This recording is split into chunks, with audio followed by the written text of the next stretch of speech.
From the gridiron to the diamond, this is more than X's and O's. This is your best Florida sports podcast with CBS 12 News sports director John Evenson and producer extraordinaire Sam Sullivan.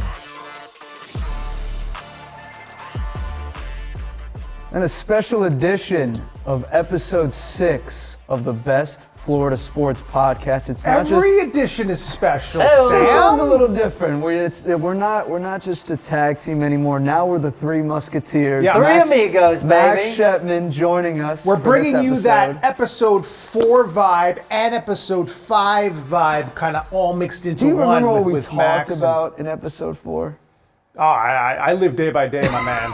I live hour by hour, minute by minute. I don't remember. I can. He also forgot his key card to get in the building too. Yeah, So. I did. That's one of the drawbacks of remembering things minute by minute. We took over the ARC set, as you can see, in case you read. New studio, let's go. They don't even know we're using it. They're like, let's just do it. They're gonna see this on YouTube and they're gonna be like, you did not get access to do that. I know. So we're gonna ask for forgiveness and forget about asking for permission. Have you ever seen Matt Lincoln when he's really angry? Yeah. No. You're gonna see it tomorrow.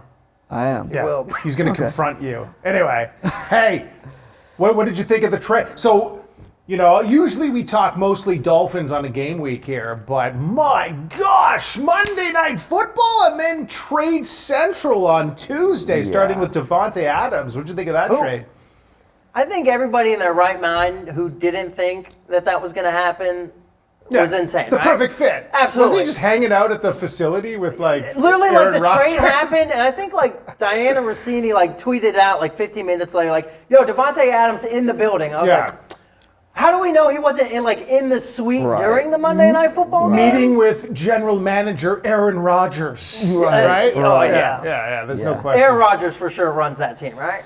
It feels like it. It feels like it, even though he can't really run that much on the field anymore, and he's not the same quarterback that he was. So I'm very interested to see how this plays out, because it's not going to be anything like how they were when they were on the Packers. I've got a good question for you. Okay. As great as Davante Adams is, right? Yeah. We all know all-world receiver. The Jets are still bad. They're so bad. Still bad. Were you looking at my notes? Pre-production meeting. Listen, we've seen just an offense kind of in disarray, maybe not as bad as maybe some of the stuff we've seen from the Dolphins, but which we'll get to obviously in a moment. But I think it's going to take more than an extra wide receiver to fix what's going on with the Jets right now. Yeah. I'm sure he'll make some big plays though. Yeah, well, and I think you saw it on Monday Night Football. The Jets, all right, Robert Saleh's out, fresh voice as leading the charge, still didn't get the win. Yeah. Some of the same problems, though, right, Sam? That we've seen, a lot of penalties. The Jets have been a lot of penalties, burning them, it felt like those final 5 minutes took 2 hours. It was just raining yellow flags, and I don't know how Davante Adams is going to take this team to the level that they want to be, which is to be a Super Bowl contender. I mean, what can he do for this team with Aaron Rodgers that somebody like Garrett Wilson couldn't? I think that's the big question. You know who didn't want to find out if that was going to be a good thing for them? The Buffalo Bills. Because 3 hours later, they pulled the trigger on Amari Cooper. So what a crazy day like that. So Josh Allen needed that. Well, yeah, and I think if you look at the trades altogether, I think Amari Cooper to the Bills enhances Buffalo more than I think Davante Adams does the Jets. Absolutely. Because Josh Allen he can do anything with a new weapon. Yeah, right. So he's after a magic man. Stephon Diggs is gone, Yeah. You're kind of chucking people out there. They drafted Keon Coleman out there. He's shown a couple flashes, but it really hasn't panned out as well and as quickly as they thought. Yeah. So with Josh Allen with that number 1 wide receiver now, that benefits them a lot more, I think, going ahead. It was so funny talking. So we tape this on Wednesday. I just came back from Miami Gardens, so we were asking Tyreek Hill about these 2 trades yesterday, and he just kind of looked at us. He was 10 seconds, looked around. He wondered what was going to come out of his mouth, and he said, they still ain't cheetah. They're not cheetah. And I think that brings up a good point, is that the Jets and the Bills are making these desperation moves to try to get some wide receivers. The Dolphins already have Tyreek Hill, Jalen Waddle, Odell Beckham Jr. Those three, to start, just haven't done anything this year yet. Right. I mean, you had that 80-yard touchdown from Tyreek in that first game, but the Dolphins are hoping those are three superstars that eventually show that they are superstars. Right. Right? Well, and I think what's crazy too, if you look at the trades, there wasn't a first-round pick involved in any of these. No. So, I think Tyreek is right. They're not cheating. Because I think if the situation ever came where the Dolphins were to trade Tyreek Hill, you can easily get a first-round pick out of it. Yeah, yes. the AFC East is so interesting this year, man. It is. So it's anybody. It's up for grabs. And yeah, at this point, especially for the Dolphins, you don't want the Bills to run away with it like they are right now. I believe they have a 2-game lead over the Dolphins. You don't want it to get any more than that. And it's important for the Dolphins. It should make them want to work that much harder because, as you just mentioned, those two teams making trades to bring in receivers, the Dolphins have had that, and they've had that for a while now. Yeah. So it should make them want to push forward. Regardless of Tua not playing this week, you want to be able to string along wins moving forward. Well, you bring up stringing along wins. Obviously, the Dolphins going to Indy, right?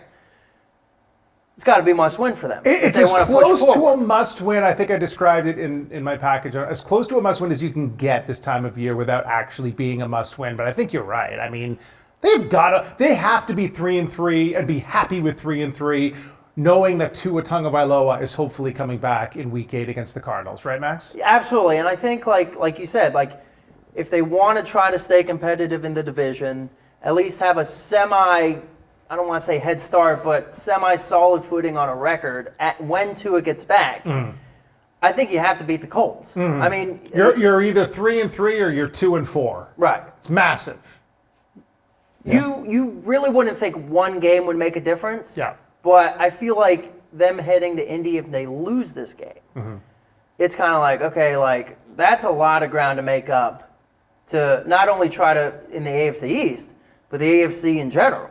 Yeah, they are rejuvenated, though, they say, coming off their bye week. A lot of them didn't want to have their bye. It's such an early bye week, Yeah. And they're just trying to get everything together here. You could have mixed reviews on whether or not it was a good week to have off or a bad week, but I can tell you one thing, they are rejuvenated. And I spoke one-on-one with Liam Eichenberg about the offensive line and hopefully getting that running game going, which we'll get into in just a second. I'm here with Liam Eichenberg, and I know this is an earlier bye week than we're used to, and I'm sure many NFL players are used to. In this circumstance, though, was it a good thing to sort of rest up, or were you guys nipping at the bud to kind of turn this thing around? I think we were kind of nipping at the bud, kind of get back out there, but it's kind of the hand we were dealt. I think the team, pretty much everybody used it to their advantage, though. Kind of took some time off, rested their bodies, and I think everybody came out here Monday and then today with some good energy and good attention to detail. So we're pretty excited to move forward. I mean, everything that could have gone wrong with this team so far just has happened. So the fact that you guys can get out of Indianapolis with a 3-3, 500 record and move forward, hopefully with Tua, that's got to be a positive in all of your minds, right? Yeah, I mean, I think we're kind of just taking it day by day. We're focused on today and then got to improve on a lot of things tomorrow. But I played up in Indiana in college, so I'm excited to head back up there, and I know a lot of guys are excited for this game. So, you just got to be 1-0 every week, and that's the goal. But I know your family members are going to be there. Is that different for you when you play in front of family and friends? It's definitely nice to have my parents there and some family members, so it'll be exciting and be able to see some of my former teammates from college. And now the running game was such a key in that Patriots win, and I know the Colts have struggled with the run. I think the run game is important every week, so we just got to keep chipping away, keep improving on our angles, our technique, hands, leg drive, and everything. So. It's an emphasis every week, so we just need to keep working at it. So many different types of running backs in this sport. Is that hard to wrap your head around on the O-line? No, I mean, we got a lot of good guys, so they're all great guys, and they run hard, and, we love them. You've played in the Dome there. No, I have not. I've not. No, I've so not. The volume is similar to what you dealt with in Seattle. Yeah. Maybe not as loud. How does that affect sort of the play-by-play things from the O-line perspective and just getting everything ready to go for the run game and some plays from Stu? Yeah. I think we have to be on top of our communication and kind of pay attention to what's going on with the play call and the cadence. So. Just kind of taking it one play at a time. It'll be loud. I've never played there, but they said it's going to be loud, and I believe them. So kind of just preparing from that side of things. All right, good luck. And man, I mean, I guess if Tua wasn't put on the IR, this probably, I mean, I would guess this might have been his first game back because he's not eligible to come back until next week. But so a lot of people are debating that, like, oh, coming off the bye week. I mean, I think Tua's been nipping at the bud to play since. I mean, he hasn't had any ill effects. He's getting really positive feedback from the neurologist. But obviously, from a PR standpoint, I think the Dolphins maybe had their hand forced a little bit on this one. Yeah, but you'd rather have him at 110% before and not want to rush him into any situation. Of course, they were hoping this injury never happened, and then when it happened, you were hoping that he wasn't trying to come in and save the season. So you definitely don't want to do that when he might not be 100%. So I think putting him on the IR, coming back next week is the best opportunity. And we have another backup quarterback battle coming. Well, I guess maybe not backup. I mean, Anthony Richardson's the QB of the future. Yeah. And we'll get into this a little bit later. He was a full participant in practice today. Everything that I've read, it seems like he's going to be ready to go. So, yeah. But think about it. Like, Tua's going to have to get back in the groove too. So this might kind of feel like a week 1 and week 2 thing when he comes back. Right. And so things are just going to be magically clicking again. So that's another part of it. Like, for fans who are like, Tua's back, everything's great again. Right. Well, and obviously going on the IR, dealing with a head injury, stuff like that. Obviously it takes a while to kind of ramp up, not only in practice, but get to game speed. Yeah. Right. And obviously I think all three of us know like how difficult that position is in the NFL. Processing things quickly. Especially you, Max, playing for our touch football team out in the parking lot, man. You know more than anybody. Hey, I'm like the Tom Brady of flag football out there. So if anybody's looking for a flag football quarterback, hit me up. But yeah, I think I think with the Tua thing is like you want to be more cautious than not. Yeah. Especially what happened last year, and then heck yeah. I mean we do not want to see that fencing pose again. That's scary, and it's just we've seen it so much that we almost care for Tua more than other people who we know have had concussions because we've seen the brutal realities of it on national TV twice. Exactly. And a lot of us, we'll be holding our breath every time he is mobile or tries to, every time it's dive. We're just going to be begging for him. And I think he will he'll know how to protect himself a little bit better moving forward from this happening. No, and when you look at it too, is like, when the concussion happened, you almost expect the IR move because really you don't know how long it takes for somebody to overcome that. Mm-hmm. Who knows? Maybe he's still feeling side effects today. Yeah. Obviously, he's recovered well enough that he might be ready to go next week. But when it comes to a concussion and something like that, you just really never know. So we have Snoop. We have Snoop for now. One more game with Snoop, and Snoop has been scoping the playbook. He said he moved into his new place. This is part 3, game 3 for Snoop Huntley. And the running game, I think, is going to be massive here. They've got to utilize this because, man, did that look – I mean, it was the one thing that looked great against the Patriots. Even with Achane out with the concussion – Raheem Mostert seems like he's back full throttle. Jalen Wright looked awesome, the rookie. That's going to be where everything starts, I think, the running game. But hopefully maybe get these playmakers involved. I want to see them involved before Tua comes back. I want to see a little bit of I want to see a long touchdown pass to Tyreek Hill. Or maybe we haven't seen anything from Jonnu Smith yet. Well, go ahead, Tim. What I was going to say is that, at this point, game 3, you just said he's expanding the playbook. I feel like this is a week where you could see him really kind of let it fly, throw it deep, get these guys involved because all 3 of them, Tyreek Hill, Jalen Waddle, OBJ, they're all deep threats. Mm-hmm. So you want to be able to establish that run game again, the way that it looked. Hopefully they have Achane back. I've heard he's progressing well in concussion protocol. If not, you still have Mostert and Wright who have been doing very well. You get them going in the run game, that only expands the offense to have them go downfield. But and Evenson, you kind of brought it up, how you don't really like that it's an early bye week. But in the kind of grand scheme of things, especially right now, you give Snoop that extra week off to learn the offense. I still think they need to simplify it, though. All this motion and stuff that's been going on, the penalties, it just shows that not everyone's comfortable with how complex this playbook is. Right. With Tua in there, he's the calm, he's the guy who knows what he's doing, he's the guy who gets the ball off quick. But I'm still seeing this complex Tua-designed offense, and them trying to put that square peg of Snoop into that round Tua hole, and it's just not quite fitting in there. Well, yeah, and like you guys said, like if there's a get-right game with your running game, it's this one. Yes. Because the Colts are, I think, 31st in the league against the rush. Yeah. So, and obviously we saw how well the Dolphins ran the game against the Pats. Yeah. If there's a get-right game, it's this one. Yep. It's it's just get through this week with a win. Yeah. Rely on your run game. Have Snoop be a game manager. Survive. Don't lose the game. Survive. Yeah. And then don't be stubborn, Mike McDaniel. Run the ball. Right. And then you look towards next week. We know you're if smart. Tua's healthy, you're good. So this is just like just win the game. Just manage the game, Snoop. Win it. Yeah. We look to next week. All right, well, I'm going to throw to one of my favorite guys, Alan Poupard. He works for Miami Dolphins on SI, which for you two youngsters, in case you don't know, stands for Sports Illustrated. I don't know if you know this, but I don't know about you, Sam, but when I was a kid, I had the SI for kids. Oh, I thought you were going to say I had that special SI that came out that featured bathing suits. All right, we're going to toss to. It was a magazine. We'll explain it to you later, right, Sam. There was a magazine, Okay. Sports Illustrated. But here is Alan Poupard. We are joined now by Alan Poupard, who is the publisher of Miami Dolphins on SI. And you've also got a podcast as well that many people listen to, right? Plug that right off the bat.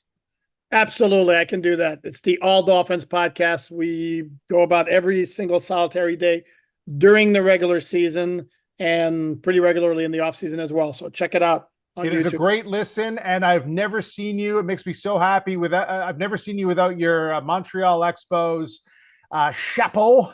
I grew up going to Expos games when I was a little kid, so that's a feel-good thing for me to see you representing the one day they'll be back Expos. Is this definitely, in your eyes, the last week without Tua Tagovailoa? It's hard to know for sure, but I know that you're kind of reading the tea leaves here, the Mike McDaniel press conference and all that stuff. This is probably, hopefully, the last week with Snoop at the helm, right? It sure smells like it, because Mike McDaniel has been so careful from the time Tua sustained that concussion against Buffalo in that Thursday night game to not raise expectations as to when Tua would be back. No timelines has been his mantra from the start. And then this week he throws out his most definitive statement yet, which was that he does expect Tua to come back at some point in 2024.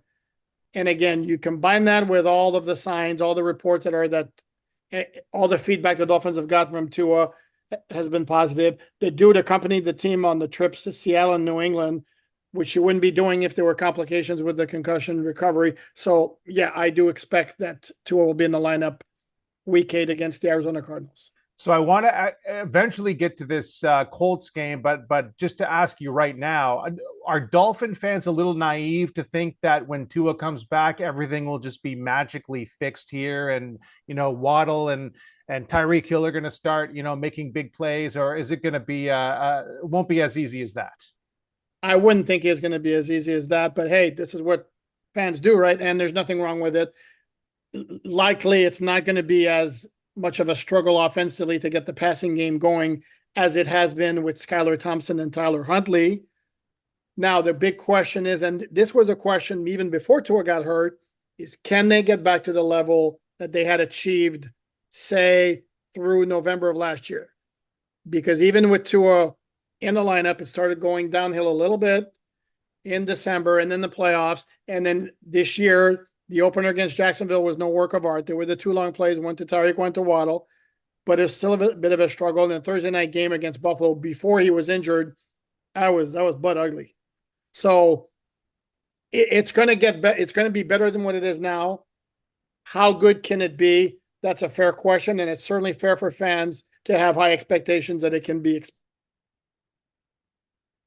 explosive again.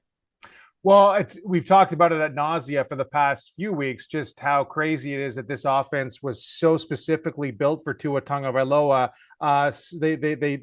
They eked one out against the Patriots, Snoop potentially starting to feel a little bit more comfortable here. Would it be a right assessment to say that the run game is going to be one of the most important things here in this Colts game coming up, not only from an offensive standpoint, but stopping the Colts run as well? Is that a pretty good way to go into this thing?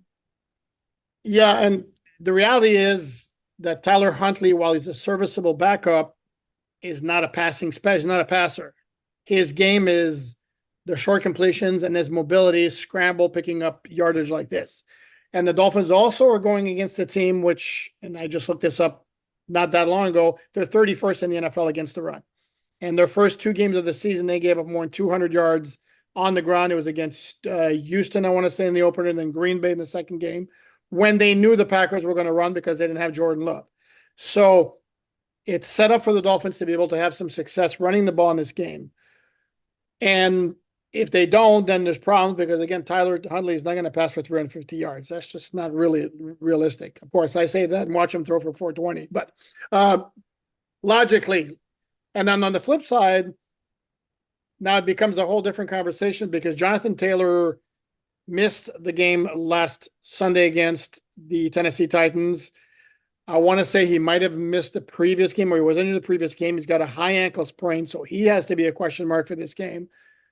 And then Anthony Richardson, their starting quarterback, the kid from UF, who is highly talented, but a tad on the erratic side. He's got some Will Levis to him. He missed the last game with an oblique injury where all along it looked like he was going to play. And at the end, it was like, nope, he's not playing. And there's Joe Flacco in there. And Joe Flacco brings another set of problems because he's a very good passer, but he's kind of a statue. And right now, it looks like Anthony Richardson will be in the lineup against the Dolphins. Now, the problem that he presents is if plays break down, he can make things happen with his scrambling ability. Yeah, I mean, it's a totally different quarterback. Maybe in some ways, is this Dolphins defense like better suited for someone like him right now than Flacco, or would you rather be taking on Flacco right now? That's a tough one because the thing with Flacco is you get pressure on him. And he's a statue in the pocket. I mean, he's just insanely slow. And when he played for the Jets the past couple of years, no, before last year was with Cleveland, but the years before that, when the Dolphins faced him, if they got pressure on him, he was done. Getting a consistent pass rush now is an issue with the Dolphins because they already have been without Bradley Chubb for the whole season because he's on PUP. And now they've lost Jalen Phillips with the torn ACL he sustained in the Monday night game. We're still waiting for Chop Robinson to make the kind of impact that we would like to see from the rookie first-round pick. And as much as the Dolphin coaches want to say he's making progress and don't fixate on the stats so much, the reality is there's not been a major impact so far. So there is a concern with the pass rush. And if you don't rush Joe Flacco, he's got the ability to put up some good passing numbers as he did in his first 2 starts. So, and with Anthony Richardson, he's going to make some plays that are going to hurt you off schedule, but he's also liable to throw you a couple of bad picks when he's forcing something. So, I don't know. Flip a coin, maybe? I got one. I got a Canadian one here standing by, a nickel with a beaver on it. So, yeah, I'll flip that when we get off here. Nice. Hey, so the quarter with the moose? I give a quarter as the moose, unless things have changed up a bit. I forget what's on the dime. I think it's a ship, right? Like there's a sailboat. A sailboat, right? It's a sailboat. Yeah. So I want to end on a positive here. All right. There's been lots to complain about this year, lots to dread. Can you think of one ultra positive thing that has maybe been a little bit unexpected, or just that you think is a good thing that you've witnessed from the Miami Dolphins so far this season? The thing that jumps out to me is just how good Calais Campbell still is at his age. I mean, the dude just turned 38 years old, and he may have been the best player on the Dolphins in the first 5 games. It's like he doesn't play a ton of snaps, and again, he's 38 years old, so that's to be expected. But every time he's in there, you feel him. So that's something to feel really good about. I have been massively impressed by Jalen Wright. He's one of those where you look at him in training camp and it's like you see the flashes, the speed and all that. Okay, well, let's wait till the regular season starts. And he's continued that. And if we're going to be honest, through the first 5 games, he's looked better than Devon Achane. And their Dolphins are kind of in a tough spot because Raheem Mostert's a workhorse, and we saw how good he is with his performance against New England. And Achane last year accomplished such marvelous things, you don't want to put him to the side. But Jalen Wright looks really, really good, and it's like the kid, feed the kid. I mean, he's good. Well, I'm glad we got into positive territory there, and that's something all Dolphin fans can watch, and only hope that there'll be more positives as we move forward here. Thank you so much, Alan. I really appreciate you joining us, and enjoy the. Are you going to Indy, or are you back here? You're staying back here. I'm staying back. I will see you in Tua's re-debut in under 2 weeks, hopefully. Oh, I love Alan. He's a good old Montreal. We used to go to the Big O. Not together, but like... Did you really only bring him on because he's a Canadian guy? He wears that Expos hat. No, he's a very knowledgeable guy. I see him down at the Dolphins all the time. He is a fellow originally from Canada. I'm not questioning his sports intelligence.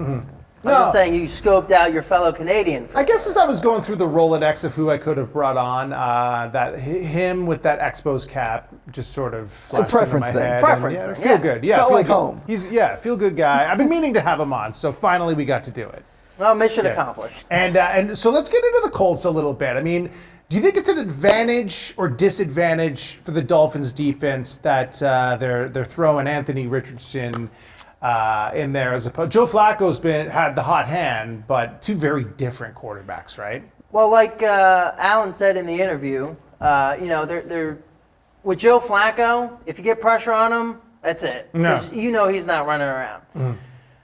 With Anthony Richardson, he can really kind of make plays on the fly. Yes. The thing with Richardson's always been he's not been very consistent throwing the football. Yeah. So it's kind of like pick your poison here. And the fact that he's still going to be getting his feet, he's still going to be figuring things out a little bit, so that could work to the Dolphins' advantage as well. Of course, we always say stuff like that, and then they end up having like the breakout game of the century, like Mason Rudolph-esque a few weeks ago. But what do you think? Would you rather be facing Flacco or Richardson if you were the Dolphins team? You don't have a choice, but what do you think? Yeah, I would rather be facing Flacco, like he mentioned, because of that. Richardson adds to that run game. Whether or not they have Jonathan Taylor this week, we'll talk more about that in a minute. But Anthony Richardson, he's going to add to that run game. His gameplay is very similar to Josh Allen, where he's got this cannon of an arm, huge on the deep ball, very accurate with it, and then of course a big-time runner can really extend the play, whether he's going to break out and throw it deep or run and get a huge gain. So I'd rather face Flacco. Really? Right. So I feel like I would differ on that a little bit. Because I feel like the Dolphins really haven't been able to get to the quarterback lately. No. So I feel like with that keeps Anthony Richardson in the pocket. Well, they have an edge rusher problem, obviously. Right. We've lost Jalen Phillips. A lot of injuries going on there. Still waiting for Bradley Chubb. Chop Robinson's still trying to figure his... So I theoretically would take my chances with having Anthony Richardson beat me through the air. Yeah. But bottom line is the key quarterback in this game that we have to worry about is Snoop. Just as long as Snoop is mobile and doing all the things that we're hoping. So did you check? I was driving back. What's the latest on Taylor? Hold on. I took some notes, everybody. As of Wednesday. As of Wednesday, Jonathan Taylor did not practice. Obviously, he's dealing with a high ankle sprain. Yeah. A couple other people, Michael Pittman didn't practice. He was good. He's dealing with the back injury. Josh Downs also didn't practice today. Is that your sources? Are your sources telling you all this? Okay. Was there a courtesy of Colts.com. So Right. Colts.com, we appreciate it. Totally off topic, as you were saying, Jonathan Taylor. Was there a sitcom star back in the 90s named Jonathan Taylor Thomas? Does that name ring a bell? It kind of sounds familiar. So I was born in 2000. Oh, okay. So Never mind. I was born in 92. Again, but like, Sports Illustrated. It's a magazine. Yeah. That I'm aware of. We'll bring you a copy next week. Okay. Who did you speak with Colts this week? Because Sam is always tries to scour the universe for the best opposing analysts. Did you find anyone good this week? I did. I spoke with Dave Griffiths, who works for CBS 4, official broadcast partner of the Indianapolis Colts. Oh, so, I mean, he's it's got the stamp. all over Even the better stamp. than Colts.com. That's right. He's all over it. You know, him and I talked about obviously the game this week, but we also talked about who has more of an impact on this team, Anthony Richardson or Jonathan Taylor. I love it. Okay, and this interview, just full disclosure, was originally 3 hours and 57 minutes. It was thorough. And Sam, you got it down to about 8 minutes? Yeah, we broke down play by play, and then I cut it down to about 9 minutes. Okay. We were behind him screaming like it's That is an extravagant amount of time. It's a lot of that's a lot of tape on the cutting room floor. We got carried away. He was trying to talk to me about Sports Illustrated magazine, so try to teach you. Yeah, take a listen. Let's kind of jump right into this game. You know, you guys got a close win against the Titans. Maybe expected a little bit more out of the offense, but nonetheless, a win is a win. You know, what did you like from this game? The defense played a whole lot better than it had been playing in the past couple weeks, and especially in Jacksonville. I mean, the Colts have lost 10 road games in a row to Jacksonville, so really you kind of throw that one out of the window anyway. If you're the Colts, you know you're going to lose going down there. At least it seems that way. So after a really disappointing defensive week, they come back and have a much better defensive week in Tennessee. And to a point, there's a good portion of that the Titans shot themselves in the foot. I think they had 11 penalties for about 113 yards, unless they had one or two late. I know it was there somewhere in the fourth quarter. So they were not good by any stretch, but the Colts just the week before had taken a not good team in Jacksonville and let them pass and run all over them. So it was a step in the right direction defensively. Certainly the offense could have been better, but the Titans have had a pretty good defense this year too. So I'm not going to complain too much on the offense right now. Especially with Jonathan Taylor out for that game. So the best part of this win this past week was certainly the defense being much, much better than it had been in previous weeks. Two major pieces on your offense that have been out for the past 2 weeks. Which one of these guys do you think opens up the offense more? Is it Jonathan Taylor adding to the run game? You know, this past week it was only 80 total rushing yards for the team. It was 99 last week. Or is it Anthony Richardson who can both throw the ball downfield as well as add to that run game? You know, that's a good question, and it's one that is hotly debated here in Indianapolis, like which player is more important to the offense. I would say I would contrast it slightly, that Anthony Richardson is more important to the future, but Jonathan Taylor is more important right now.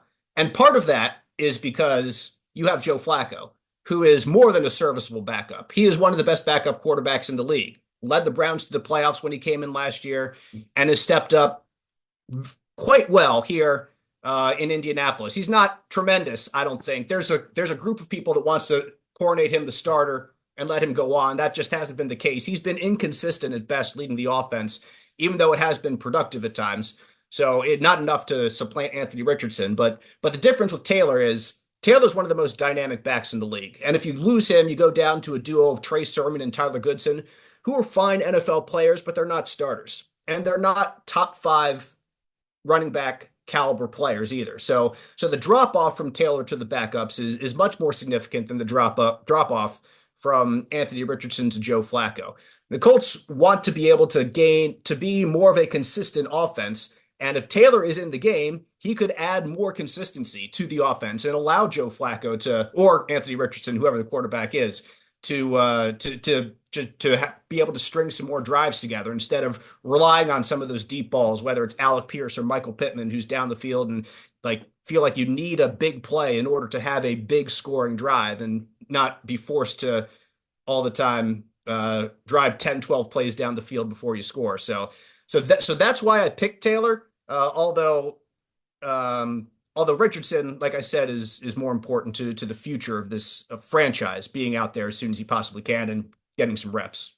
Earlier, we were talking about the defense and how much you've liked, their performance in this win. Of course, matching up against the Dolphins, two big-time playmakers in Tyreek Hill and Jalen Waddle. How do you like your defense matching up against those guys and all the other playmakers on this Dolphins offense? Well, the Colts have had some issues still on defense that are not completely ironed out. I like the defensive performance against Tennessee simply because they kind of battened down the hatches and said, no further. We're not going to slip any further. Now, they have to take steps in the other direction. The Titans were unable to exploit one of the Colts' biggest weaknesses going into last week, which was completions outside the numbers. The Colts entering this past week were dead last in the NFL, allowing more than 600 yards total passing outside the numbers.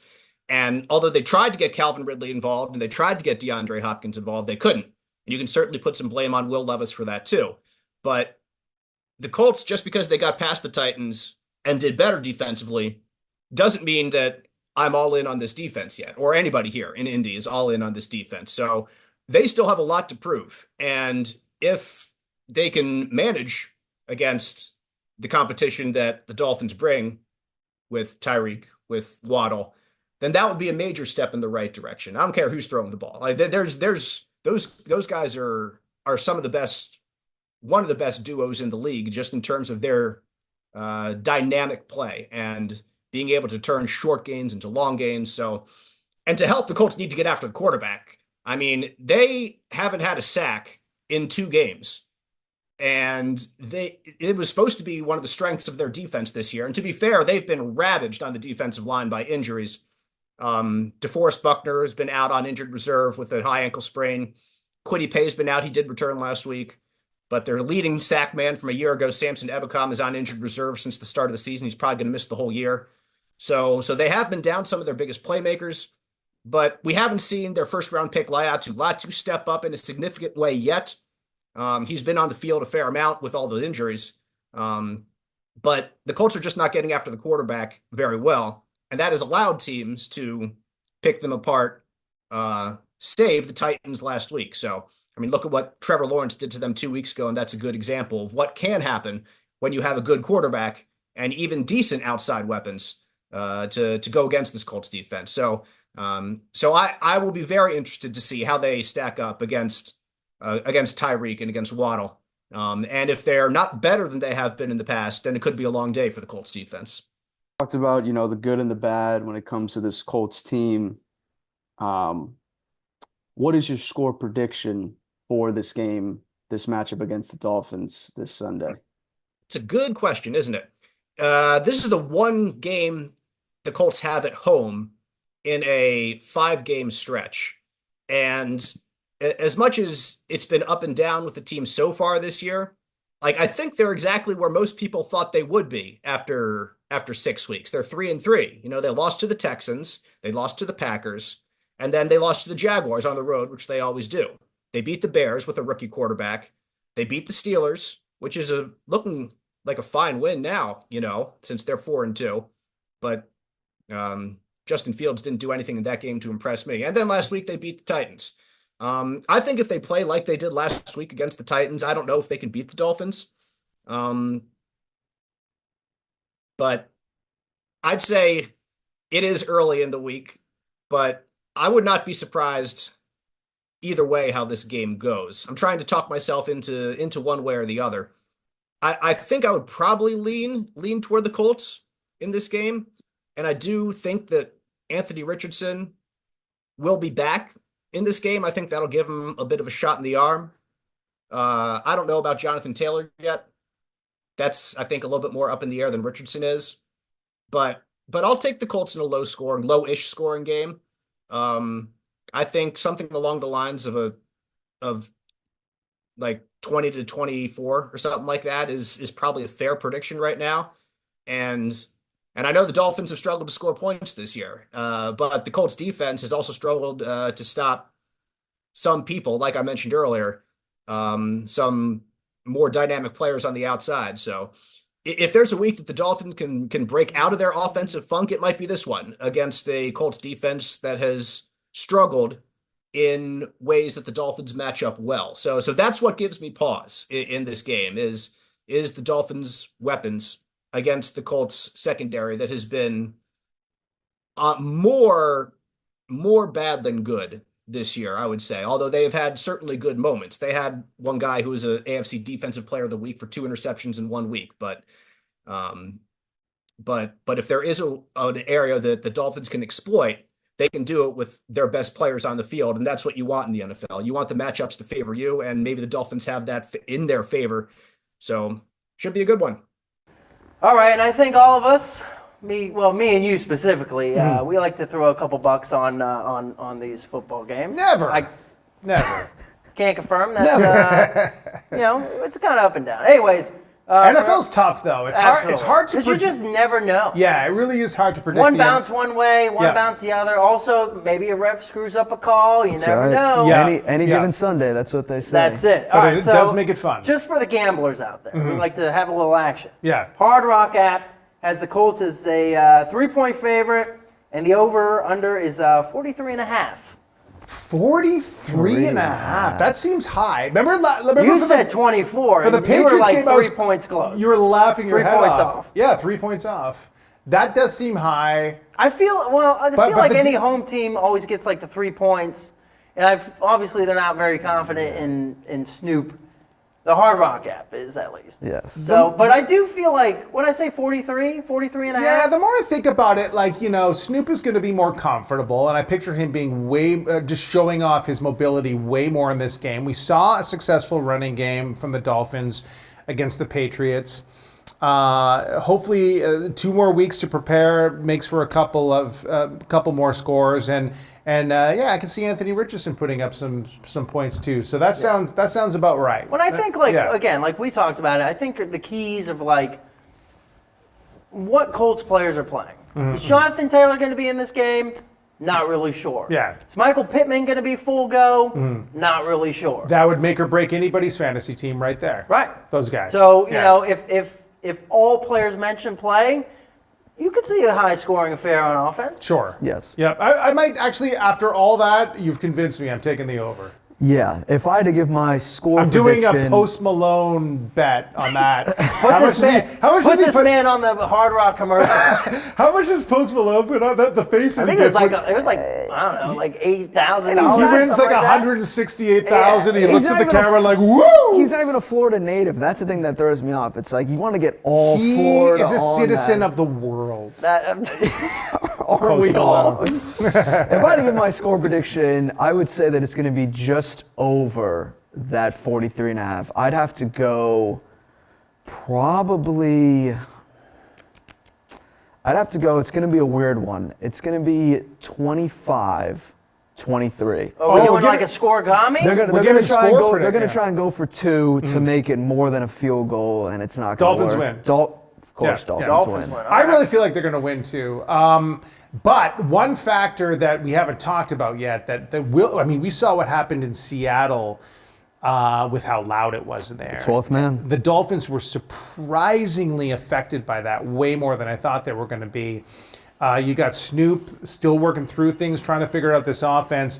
That volume is good. And maybe, just maybe, that's why they're not starting Skylar Thompson, because he, of course, was injured. Was that the game where he was injured, the Seattle game? Yes. But before that, he looked lost with that sound. So maybe they've already seen that environment affect him. But make no mistake, it's loud in there. Those domes are loud. It's gonna make some type of impact, I think. Yeah, and I agree with that. And that kind of brings, again, full circle moment is be simple on offense. Yes. We don't need all these motions and false start penalties illegal shifts. I can't reiterate that enough. So it drives me crazy. Right. So again, I think it's on Mike McDaniel to be like, okay, I do want to run complex plays, but not complex formations, if that makes sense. Yes. So, obviously, big time backups are able to do stuff on a silent count, whatever. We don't know if Snoop is comfortable on a silent count with this offense yet. So that does bring up a good point, is how will he handle another harsh away environment? I think Snoop's got enough experience where he's the happiest. What did Tyreek say today? He's like, I saw him coming out of the bathroom, and he gave me a big smile and said, I don't even really know what he meant by that. I don't even know why I brought that up. But he's just happy all the time. Yeah. The classic John Evenson story. That was a classic Tyreek Hill. That was a classic. That was a classic Tyreek Hill story told to John Told Evenson, wrong. who told us on the sports podcast. Yeah. His point was he's the most positive. He's a half glass, half full type of guy. Yes. And he'll deal with what he's going to deal with there. Well, and he also has to deal with Blue, the mascot. You know, he can get pretty savagery too. You and Blue go way back, right? Yeah. We went to high school together. You did? Yeah. Wow. What's his real name? Jeff. Okay. I don't know really if that's Jeff. So you heard it here. Blue somewhere. Blue's listening. He's like, my name is Jeff. he's like, I'm How going did he to know fly that? down to Florida and throw a pie in this man's face. He might not be able to fit on this couch. He's probably about 3 of us wide. Yeah, I guess that's fair. I guess that's fair too. So, all right. So this is it. We've done the predictions. How do we end the show? I'm going to let We did I'm the predictions only one to already? give a prediction. Oh, I was going to say, geez. I said they're going to win. You want me to give a score? Yeah, we want a score. Yeah, what What's are we? good? We're What's episode good? 6. We're 0-5. All right, here we go. 0-6. Here's my score.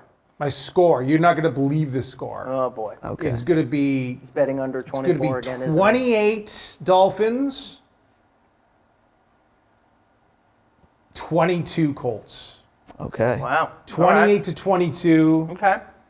That's the final score. I see a 2-point conversion. Actually, is there. there a thing on Hard Rock where you can guess the exact score? Don't give him any ideas. He might get Oh, you've carried lost a lot. You've lost a lot of money already this That's year. true. We'll do that. Don't take any bet from me. I bet against the Dolphins last time against the Patriots. Proved me wrong. So I will take. I'll go with our home team. I do like it. I think it's going to be 21-17. I think Okay. it's going to be one of those where Dolphins have the lead. Anthony Richardson trying to march down the field. He has one of those erratic moments, throws a pick to end the game. So I'm going 21-17. And I didn't even talk. Let's end this way. Speaking of defense, Javon Holland has a broken hand. And Does he have the big club on his hand? He could love use that that. as a weapon. You're right. Boom. I love Let's that. see. I want to keep my eye on Javon Holland, but he's going to play broken hand. He was making one-handed catches in practice. He'll probably with his broken hand? With the club? no, with the good hand. Okay. With the I was good going to say, hand. if it was the club, Yeah. that'd be impressive. dude. So is the club like the one that you used to lock the steering wheel with, like No. to save? It's a, I know. I'm It's just kidding. a Remember big the club? cast. It's but a- I'm it's just like bringing back Yeah, it's 90s things to like bug you put it guys. on the steering No, wheel. it's just a big cast, and Yeah. it doesn't like Removable it just cast. conform the hand. Yeah. So it's just one big So fist. will he Yes. or will he not use that as a weapon? At I one can see a point? forced fumble out of that. Yeah, Absolutely. why not? Punch the Boom. ball, and it's Yeah. like, it's almost like an illegal advantage. It's like one of those giant, Like Trey incredible Sermon's Hulk running the hands. ball or Imagine you something had a like that, giant. yeah. You know those incredible Hulk hands? Yeah. Yeah. Maybe just play with one of those. And That was legal. those guys are pretty rough. So even if he misses the ball, I mean, that's going to hurt That's somebody's going to be arm. painful, dude. Yeah. Advantage Dolphins defense, thanks to Javon Holland's broken hand. Shout out to Javon Holland. Let's end it there. Send it away, Sam. I want to thank you guys for tuning in to episode 6, a very special version of the episode. Boom! Yeah, Well, let's hope he doesn't All right, do Sam that. Sullivan now on IR. Won't be back for 4 weeks. I got him with the I'll club. be gone. Until then, make sure you get your Sports Illustrated magazines. And thank you very much. It's on. Pretty sure it's online now. Check out Alain Poupard. Best Florida Sports Podcast drops every Thursday morning. Listen on your favorite platform or watch on YouTube.